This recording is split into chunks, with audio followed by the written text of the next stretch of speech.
Hello guys. मैं आपके साथ में आज इकोनॉमिक्स का एक अत्यंत इम्पॉर्टेंट टॉपिक डिस्कस करने जा रही हूँ। वो टॉपिक है इक्विलिब्रियम। इक्विलिब्रियम क्या होता है, ये जानने से पहले ये जानना जरूरी है कि इक्विलिब्रियम शब्द किस भाषा का शब्द है।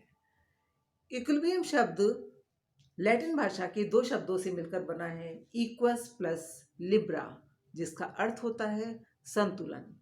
ये संतुलन शब्द यानी कि कॉन्सेप्ट ऑफ इक्विलिब्रियम फिजिक्स से लिया गया है, लेकिन इसका प्रयोग अर्थशास्त्र में भी किया जाता है, जिसको आज हम आपके साथ में डिस्कस करेंगे कि इकोनॉमिक्स में एक संतुलन शब्द का अर्थ क्या होता है, किस अवस्था को, किस स्थिति को इक्विलिब्रियम की स्थिति कहा जाता है। क्योंकि अर्थशास्त्र का उद्देश्य ही होता है संतुलन की स्थिति को प्राप्त करना, चाहे वो उपभोक्ता हो या उत्पादक हो या फर्म हो, हर कोई संतुलन की स्थिति में पहुंचना चाहता है। इसलिए हमको संतुलन का अर्थ जानना बहुत आवश्यक है। भौतिक विज्ञान में इक्विलिब्रियम शब्द का अर्थ एक ऐसी अवस्था से लिया जाता है जिसमें गतिहीनता होती है, जिसमें कि कोई गति नहीं होती है। किंतु अर्थशास्त्र में संतुलन का अर्थ ये बिल्कुल नहीं होता है। अर्थशास्त्र में संतुलन का अर्थ उस अवस्था से लगाया जाता है जिसमें गति तो होती है, यानी गतिहीनता नहीं होती है। गति तो होती है लेकिन गति की दर स्थिर रहती है।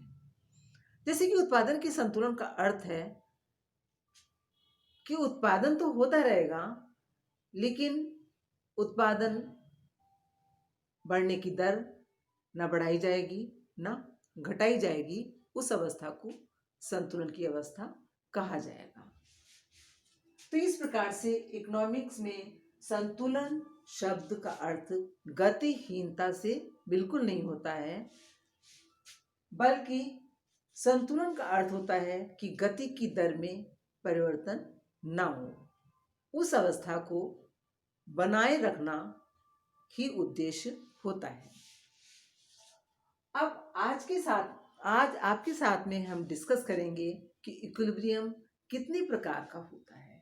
इक्विलिब्रियम मुख्य रूप से 3 प्रकार का होता है: स्थिर इक्विलिब्रियम, अस्थिर इक्विलिब्रियम और तटस्थ इक्विलिब्रियम। तो स्थिर इक्विलिब्रियम यानी स्टेबल इक्विलिब्रियम क्या होता है, ये हम आज आपको बताएंगे। इक्विलिब्रियम स्थिर है। स्थिर इक्विलिब्रियम, जैसा कि नाम से ही पता लग रहा है, इसमें जो संतुलन की अवस्था है वो स्थिर रहती है, कोई नया संतुलन स्थापित नहीं होता है। यदि किसी वजह से संतुलन भंग हो जाता है तो कुछ विरोधी शक्तियां जो कि आर्थिक होती हैं, इस प्रकार से कार्य करने लगती हैं कि पुनः संतुलन बिंदु पर स्थापित हो जाता है, कोई नया संतुलन बिंदु स्थापित नहीं होता है। यानी कि स्टेबल इक्विलिब्रियम की अवस्था में संतुलन यदि किसी वजह से भंग हो जाता है तो ऐसी शक्तियां क्रियाशील हो जाती हैं जो कि पुनः संतुलन स्थापित कर देती हैं, जो कि संतुलन बिंदु को पुनः अपने पुराने संतुलन बिंदु पर ले जाती हैं। नया संतुलन इसमें स्थापित नहीं होता है, इसीलिए इसका नाम है स्थिर संतुलन। दूसरा है अनस्टेबल इक्विलिब्रियम, अस्थिर संतुलन। जैसा कि नाम से स्पष्ट है, इसमें संतुलन बिंदु स्थिर नहीं रहता है। एक बार अगर संतुलन का बिंदु भंग हो गया तो शक्तियां इस प्रकार से कार्य करने लगती हैं कि वो संतुलन बिंदु से निरंतर दूर संतुलन होता चला जाता है। यानी जो संतुलन है वो निरंतर जो पूर्व संतुलन बिंदु है उससे दूर होता चला जाता है। यानी कि अनस्टेबल इक्विलिब्रियम में जब संतुलन भंग हो जाता है तो वो निरंतर पूर्व संतुलन से दूर होता चला जाता है, पूर्व संतुलन को प्राप्त नहीं कर पाता है। यानी कि पुनः पूर्व संतुलन बिंदु प्राप्त नहीं हो पाता है। अब थर्ड आपको बताने जा रहे हैं न्यूट्रल इक्विलिब्रियम, यानी कि तटस्थ इक्विलिब्रियम। न्यूट्रल इक्विलिब्रियम में क्या होता है कि जब किसी वजह से संतुलन भंग हो जाता है तो अन्यत्र कहीं संतुलन स्थापित होता है। जो संतुलन है वो पहले पुराने वाले संतुलन बिंदु पे नहीं पहुंचेगा, बल्कि कहीं और नया संतुलन बिंदु स्थापित हो जाएगा।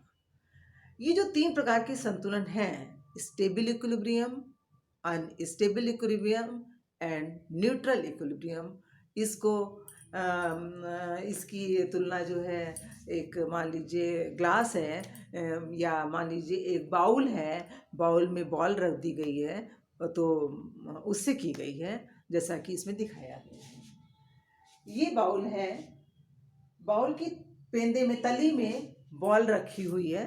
अगर इस बॉल को हिलाया जाता है तो ये बॉल हिलती रहेगी और हिलने के बाद अंत में पुनः अपने अवस्था में यानी कि पेंदी पे रुक जाएगी। कितनी भी देर तक हिले लेकिन अंत में वो अपनी पुनः स्थिति पर ही पहुंच जाएगी। इसे कहते हैं स्थिर संतुलन की अवस्था। दूसरे में क्या दिखाया गया है कि जो बाउल है वो उल्टा करके रख दिया गया है, उसके ऊपर बॉल रख दी गई है। जब उसके ऊपर बॉल रख दी गई है तो बॉल को जरा सा भी अगर छेड़ दिया जाएगा, छुआ भी जाएगा तो वो बॉल गिर जाएगी, इधर गिरेगी या इधर गिरेगी। अब गिर के कहाँ जाएगी कुछ नहीं मालूम, कहाँ रुकेगी कुछ नहीं मालूम है। यानी कि संतुलन की स्थिति स्थापित नहीं होती है, जो वो संतुलन की अवस्था से दूर, निरंतर दूर चला जाता है।